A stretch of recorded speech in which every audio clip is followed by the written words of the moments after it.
Don't place a trade based on what you're seeing in this video because there is no guarantees of making a profit in the market. It takes you a long time to become a good trader. So this video here is just to educate you to become a much better trader.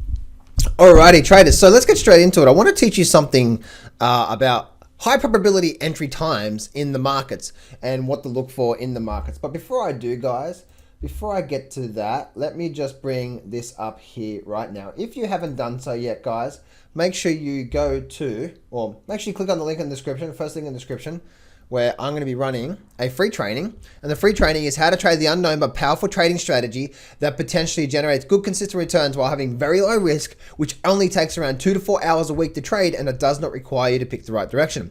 If you'd like to see that free training that I'm running, I'm going to walk you through step by step exactly the strategy itself. Then click on the very first link in the description and go register for my next free training I'm running.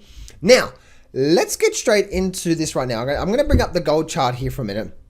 And I'm going to walk you through. The market goes through a couple of different phases, okay? They call them phases.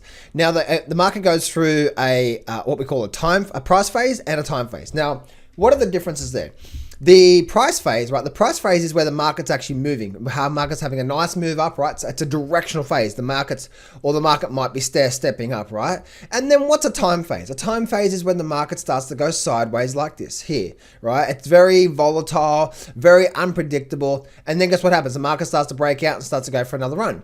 As you can see here, right, when the market is actually stair-stepping, we're actually moving in a direction, we're stair-stepping up, this is called a price phase, where the market's taking on a lot of price. This here is called a time phase, because time is like resting, it's refueling, and then we go for another what? Price phase. Okay, so that's how the markets work. So one of the most important things, this is now, what I'm talking about right now, guys, is the short term, okay? Short-term gold. Yesterday I did a long-term gold and silver. That was like for the next 2 to 5 years. This one here is short-term gold. And I'm just trying to tell you about how the markets work so you can get in at much more high probability times. So as you can see here, right, on gold, if I just, let me bring this volume down here for a minute. As you can see here on gold, right, look what happened here. As the market was, let me do this over here. So if you look at this chart here, come on now. If you look at this chart here, what happens? When the market, see how the market was just simply just going sideways through here, right? We weren't really going anywhere. But as we started to break up here, we started to form what? Started to form some higher lows. There's a higher high, and we started to break up. See how we started the trend? This is now what? Starting to take on some price action, right? Or what we call a price phase, where the market is what? Stepping up. Then what happens is, as the market does that, there's some profit taking. There's a situation where the market now needs to what? Rest. And because the overall direction is up, guess what? Then the market starts to go through a time phase. This is a very low probability phase, right? Because we start to go through this sideways gyration. See how there's not much going on through here, right? This here is a price phase because we're stepping higher. Then we go through this sideways phase, which is very unpredictable, right? You don't want to be trying to trade the market involved with this because it's very unpredictable. 1 minute's up, 1 minute's down. It's very volatile.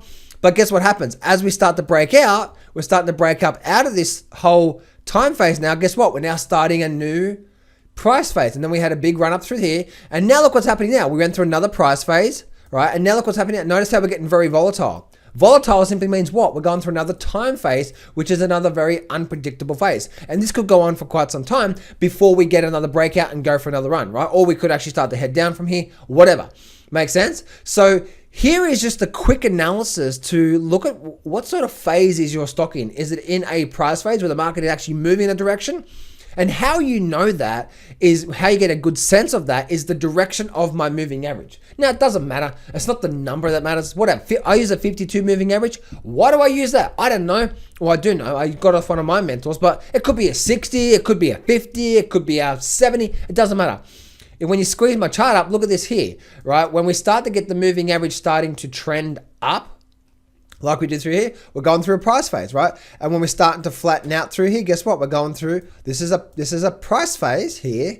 We're starting to flatten out. This is going through a time phase. Then we start to what? Pick up right now. Now we're going through what? A time phase. So it looks like we still could be going through a time phase right now, but because we had so much of a vertical move, as you can see, right, we're getting very, very volatile right now. So people are getting chopped up right now where we are in the markets here. So what ends up happening is what ends up happening, how you know the markets move too far is it gets too far away from the moving average. As you can see, right, that if I just draw a trend line, say from here to here, I'm going to draw a trend line, and I'm going to draw the maximum distance from the 52 that it's been at. Right, so that's the maximum distance there. As you can see, it didn't go that there. It didn't go that there. As you can see, right, like this one here was actually the maximum distance here from there to there. Yeah, as you can see, right, it's just it was the price actually didn't get far away, didn't get far away. But as you can see, right, look at this here. The market got what? The market got furthest away it has in a couple of year period away from the 52. What does that mean? It's done a lot of price in a short period of time. Now time needs to catch up. And how you know that? It's gone too far away from the moving average, and now it's just gone to another resting phase. It's not. And that's all it is, right? Another resting phase or another time phase. And then, it may go sideways for another few weeks, or maybe another week or so, or maybe just another week, right? And then it's probably likely to break out and go for another run. Again, but we may get a pullback here first and then a run there. So this is how you find higher probabilities. Understanding what sort of phase your stock is in is so critical, because once again, if you are trying to trade in a price phase where the market is moving, you have a high probability of doing well, right? Because the market is moving in the direction that's trending. But if you start to try to trade the market in what we call these time phases where the market's just going sideways, very volatile, very unpredictable, low probability. Wait for the market to start a new price phase. So I hope that helps you out.